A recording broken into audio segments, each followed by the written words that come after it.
Skyler Conneal. I'm excited to talk to you about the domain of board games, but not like they occurred when I was much younger. Okay, yeah, I'm excited to be here talking about it. One of the things that I heard about is, of course, Dungeons and Dragons. And then I was out driving around and I saw this space, and it was all these young people sitting at tables at 11 o'clock at night playing games. And I thought, what a wonderful activity for them to get together, connect, and play games. And then there was all types of stuff along the wall they could buy, and I didn't know what it was. And Yeah. then you being a great waitress and creative in many things. I know you from the restaurant. You're also quite a creative, and you had mentioned that you were doing something like this. And I think it's called Magic. Is that right? Yeah, I play a lot of Magic the Gathering. It's something that I was introduced to maybe a year and a half ago and slowly fell in love with it, and it's kind of just become a huge part of my life, honestly. The thing I wanted to talk about that is that, especially with the pandemic, a lot of people I see didn't have a chance to do as much socializing. So it's had an effect on their lives. And then you take an introvert and they don't have as much chance socializing, it can get worse. And what I know with human beings is introverts need a certain amount of isolation time, but not so much that they can get depressed if they get too much. And I see this as something that has developed that I think's pretty exciting because it's getting people out of their house. Not that video games don't have their role, but you're engaging and you're up close and in a group with other people. And so I'd love you to talk about that experience because this is quite different than just playing a video game in a chair. It is, yeah. Well, I think innately, we're born and we want to play. Like, I think it's in our nature to want to play and have an avenue for that and express our personality with other people. And gaming definitely is, for my generation especially, it was introduced as one of the biggest ways to like do that and still kind of carry that sense of being able to play into your adulthood without so much being shamed for it. But like it's also known that like playing video games and sitting in the house all day, like even though you can hop online with your friends and stuff, it's not quite the same as like engaging in real life with people. So this is definitely like a great way for people to satisfy also that itch, that like honest addiction, but in a way that's more engaging and more healthy and more adds a little more structure to your routine. And there's just so many elements to this game specifically, but so many tabletop games. I mean, I don't personally play Dungeons and Dragons, but I've sat in on some games and it is probably brings people together more than Magic does, honestly, but it's very intricate and very interesting to watch people tap into like the theatrical parts of themselves. I'm That's sorry, my wonderful. cat's been to demand attention Oh, throughout this. Amanda wants to say hi too. Okay, we can't exclude Amanda there. So that's it. I think a lot of people got exposed to Dungeon and Dragons from Stranger Things because that was like a cornerstone of it. But I knew back many years ago, there was a bookkeeper I knew, and I go, "What do you do in your free time?" And he said, "I play something called Dungeons and Dragons." And then he explained it and talked about you get together, you're interacting with people, and I really believe that we as human beings need a human interaction that's closer in the proximity to another person. I think that's a Most very definitely. primal thing that we need. Yeah, and these different types of games, like they all do a good job at giving people with different kinds of like social expressions outlets because like I would say Magic is very competitive versus Dungeons and Dragons. You're following a story sort of and you're trying to like literally build a story with people, so it's more creative than competitive. I just remember too, like growing up on games like Monopoly and Mancala, and like it was the best way for like my siblings to get me to spend time with them as well, because I was very introverted growing up. I wanted nothing more than to just sit in my room. It was to the point that my mom had to like punish me by having me come sit in the living room and spend time with everyone else because I just wanted to hang out in my room. But anytime my siblings would be like, let's play a board game, I would always be down because it gives you an outlet. It's like a safe conversation. you know, but you're still connected together.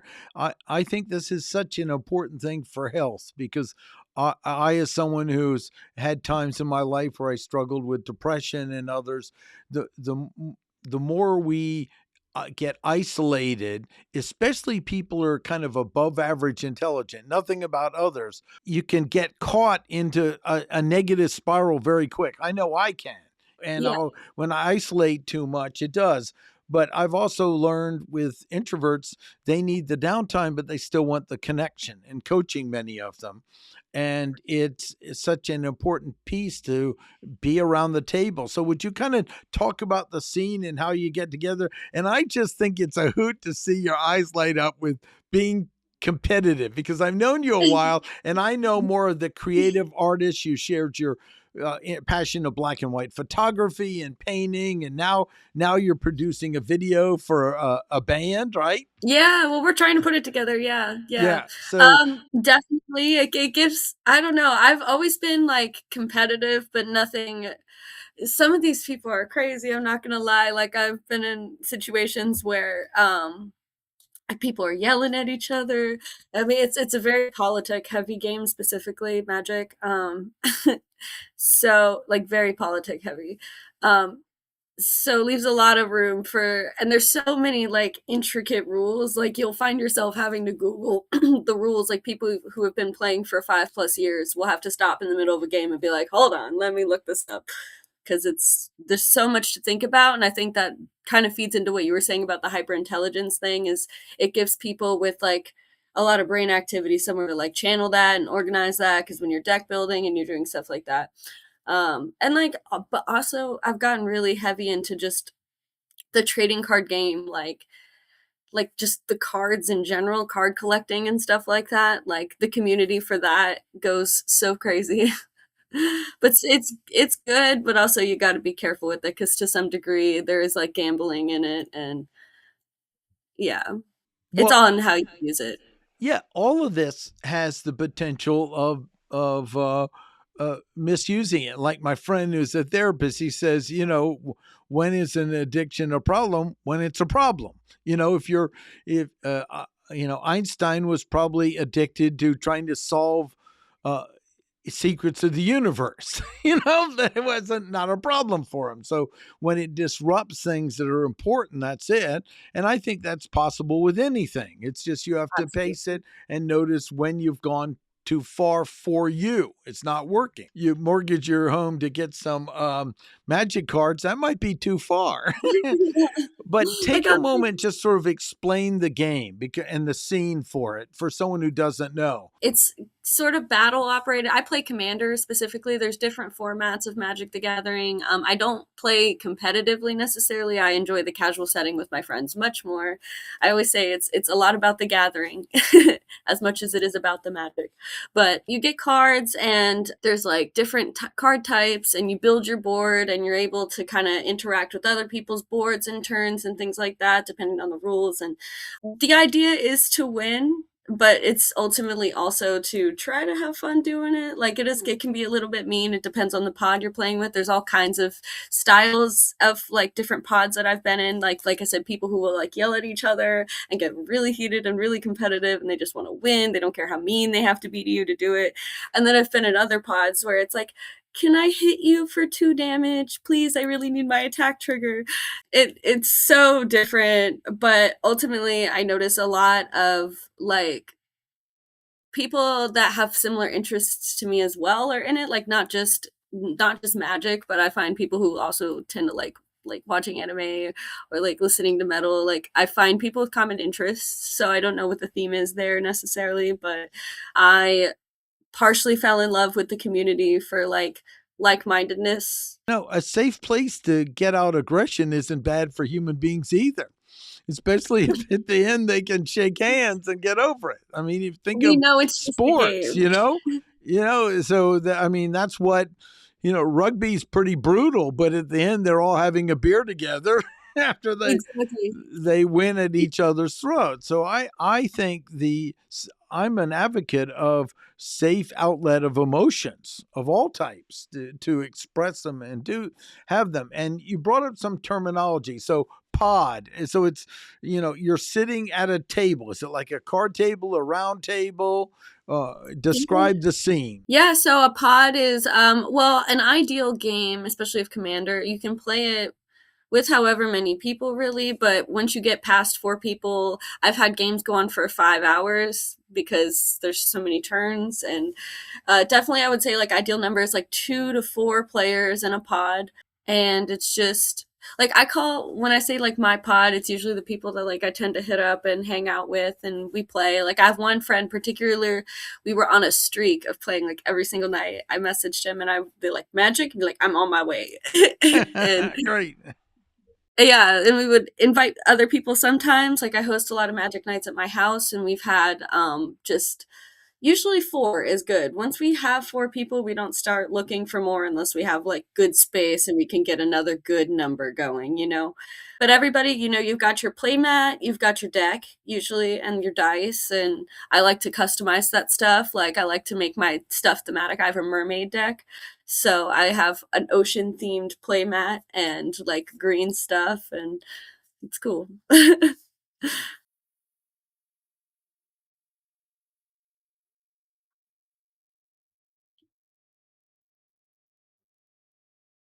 Yeah, yeah, Dungeons and Dragons and Magic share dice, but a lot of it's to keep track of things, if I'm being honest, because the numbers can get high. It can become a math game very quickly, because you're making your creatures really big, and then you're like swinging, and when you're in attack phase, you have to do a lot of like mathematical numbering of I'm dealing this much damage, but your creature's power toughness is this. And I know this all sounds foreign. It's so hard to explain it without it all in front of you, but it is very fun and very interesting. And like I said, gives you a lot to think about. So Right. So there are a lot of pieces. It challenges your mind, and then there's tactics and strategies you're operating on. And then, like you said, you need to work out numbers. Like in the real world, if you're doing something on an attack or something, you have to figure out the numbers and the pieces. And then, what is the role of the cards? Because that's a big deal. They can call. Why? What are they? Does someone special make them? Or is it more like they're one of a kind or something like that? there are different prints of different card. Like one card can have several different prints, and some of them are more expensive due to like the rarity, the intricacy of it. Some artists have higher demand too. Like I know that the company Wizard works with like specific artists, and they make it for them. And there's usually like a little signature. It's really a great place for artists to be. I've just gotten into making my own like little proxies. I just gave them away as a gift. I can't show you, but I made my own basic land cards and just drew on them. It's kind of like with Pokemon, how there's several of the same creature, but some cards just have like a lot more going on with it. There's like full arts, which means instead of having the borders on it, the picture, the actual art is like completely around the card. Um, so some of them just like look nicer. And I mean, I am guilty, and I know people who are guilty of spending a pretty penny just to have the prettier card in their deck, just because it matches the theme or whatever they're going for. Imagine we're going to start a game. You set up a board like you think of anything, and it's a mat that you play off of. And then you have the people sit down. Are there a basic rules that start with, or what's the first step, or how does it go from there? Yeah, so typically, you shuffle your deck, you ask somebody for a cut.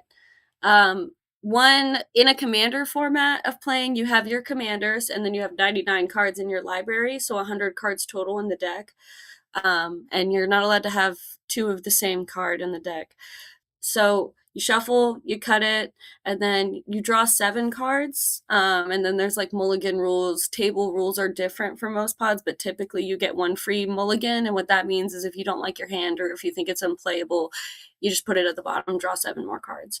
But then after your free mulligan, you have to discard 1 extra card every time you do that. So you start your game with 6 or 5 or however many more times you go from there.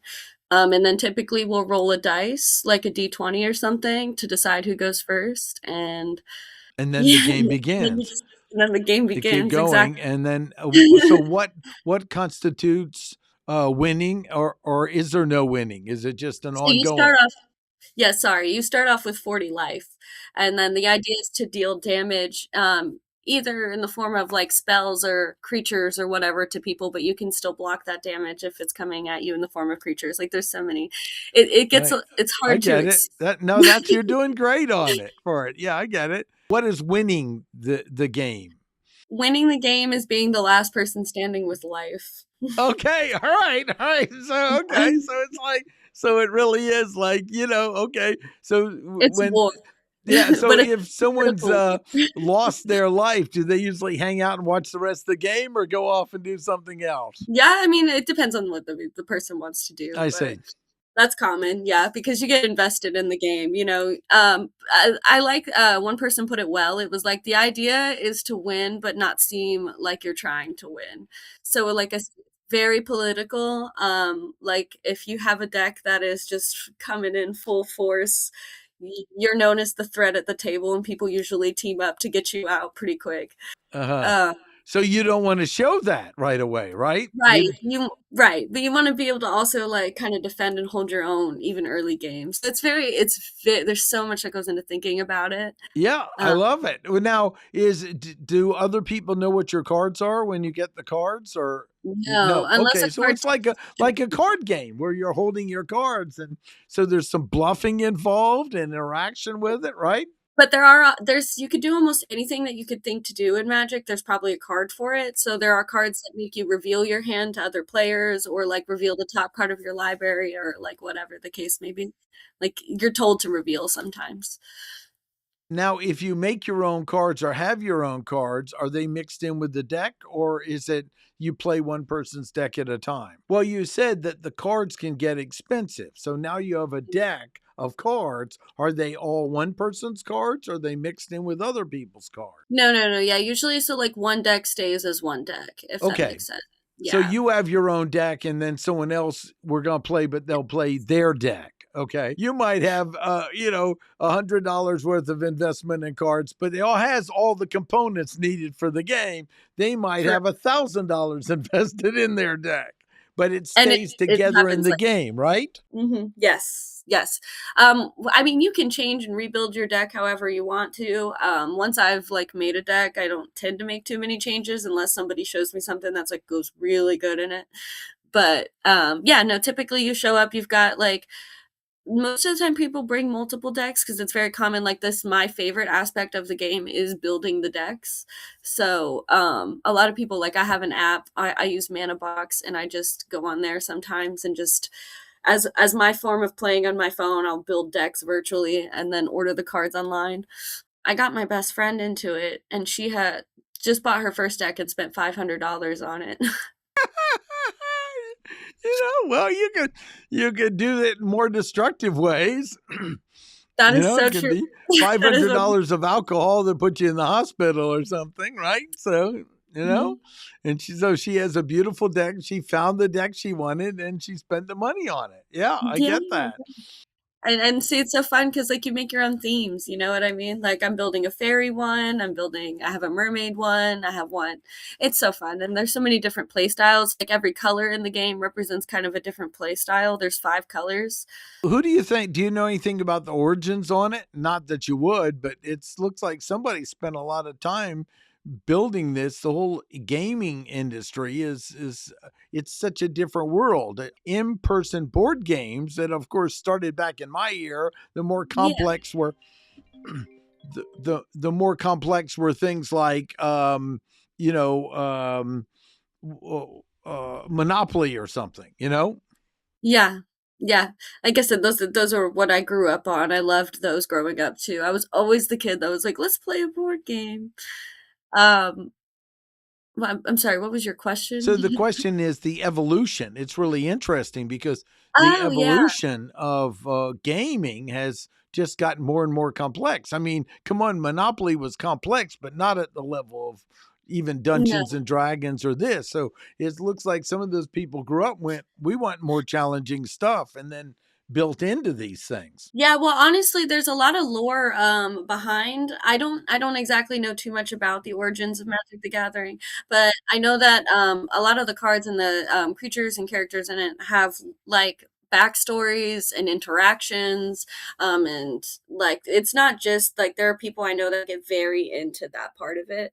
Where they will try to build their deck specifically based off of like a story, a backstory off of a character. So I kind of picture it the same as it would be in any like any movie or any book series or anything like that, where just somebody had this like intense imagining of another world and other people in that world and kind of just tried to bring it to life. But I'm not like I said, I'm not exactly sure about the origins of the game and all that. I just kind of picture based off what I know about it, it was definitely seems like it was a creative outlet for somebody. And it's very interesting too that the games have gotten more complex, considering I mean, it's good. It is very healthy because I feel like our generation kind of needs stuff to help us stay sharp in that way and stay attentive because our attention span is That's right. being Can you, dwindled. well, it's just life itself. It's gotten disruptive of the attention span. The idea of Yeah, constantly having shiny things around. I mean, there was a time where you had to go out, invent what you play. Now there's so much stimulation, it's almost overwhelming. So I think between the chemicals in the food and the data that's coming at it, part of that is a survival mechanism to shift your attention. And this is giving you a way to focus your attention. It challenges your mind. There's some mathematics involved, and there's a social component as well. And I think there's something, it's important for us to notice the good things going on in our society. It's because what happens is when human beings isolate, they either kind of lash in or lash out too much, and yeah, socialization disrupts that. And the other thing is these environments you go, somebody's paying for the space. You do it at your house, but there are also facilities, yeah, right, where they do it. Talk a little bit yes. about that because that's the one I saw over at Pleasant Valley. There's this huge room, and I'm like going out and I'm going, it's like almost midnight and it's full of people. Yes. So, I my typical place that I've gone is East Coast Gaming, in Cary on Mondays. They have Commander Night there, and they have a bar, I think it's called the Geekery, right across the way. So, like, there's the game shop, and then there's the bar, and like, there's people playing Magic in both. The bar's open later, so people tend to hang out there a little later. But yeah, it's exactly with that. Like, you walk in, and there's friends usually because it's not like formal competitions in my experience being hosted. They have those nights I think as well. They have draft nights and things of the sort, but typically it's just people gathered with their friends in a circle playing the game. No, I think that's so fun. That's excellent. Well, that's why I wanted to talk to you about it because I believe I knew you had such a passion for art, and Yeah, then exciting that you're getting into video and media and artists. I my experience is art and mathematics and strategy all have a place together. And so now you have an outlet that involves strategy and mathematics as well. And I wouldn't be surprised if you don't find some of that transfers over, or you did, into art. You know, you're creating your own deck and other activities. I just think it's something that a lot of people, certainly in my age group, don't realize. They're young people getting out from a computer and getting together and just kind of enjoying each other's competition, even if they're yelling at each other in the moment. It's something, it's an it's all kind of involvement, love. it's a challenge. Yeah. And I wanted to bring some attention to it because I think I love showcasing unique things that maybe other people don't know about on my show. Yeah, of course. I mean, I'm happy that I can be a part of that. The game has definitely, like I said, you got to invest in everything wisely. Don't be that person that's going out and just buying a bunch of packs to find expensive cards like that. I mean, you can do that if you want to. It's your dopamine receptors, you activate them how you want to. That's But right. That could be a T-shirt you make one day. It's your dopamine receptors. Choose wisely. How's that? There's a good one. That's a good T-shirt. yeah. Yeah. So I mean, but there. there's so many like we've been talking about, so many good outlets in the community and in the game, and it's gotten me out of my funk because sometimes like as an artist, like I create a lot more when I'm like happy. I'm still disciplining myself to be able to create through like the depression spells and things like that. But if there's one thing like that I've like I've mentioned this earlier, since I was a child, there's one thing that will get me moving is like, hey, let's play a game. And I've never been too into video games. Like I've played some idle video games. Like my interest in them is very, I don't know, redundant as some people would put. Like I'll play Minecraft on creative mode, and Right, then that's right, like about it. right. But something about like still being able to like play. Like I still, you got to satisfy that urge to play. Like creativity gives you that, but it's always different. Like you can collaborate on creative projects, which I'm trying to get a little bit more into. Because I have always associated art as something that I just do with myself. So I'm trying to also expand my vision from that. And that's why this is a great place to be, because I'm making card proxies now, which I hope to sell. I'm making like art that's based off of different cards and characters and things like that. So it's been fun, and it's incorporated itself into a lot of aspects of my life. And see no problem with it. Yeah, no, it sounds like fun. Well, this was delightful. Thanks for joining me on the show, and I think my intention is people will see another aspect of our wonderful culture that we have, and I think Yeah. it's added a lot to your life, and you're a delightful person, and it's been always a joy knowing you, and Thank you. seeing your art, and especially some of your cool black and white studies you've done. So Thank you. continue. I look forward to seeing those videos of the band when you've got them out. That was they Yeah, definitely. storyboarded it and everything. Yeah, for sure. For anyone wanting to know their name, they're Sunset Lake. They have YouTube, Spotify. Very good. Check them out. Definitely on the garage heavy metal side, but Yeah, yeah, which I like as well. Great. Well, look, have a terrific day. This was delightful. thank you, you too. Thanks for having me.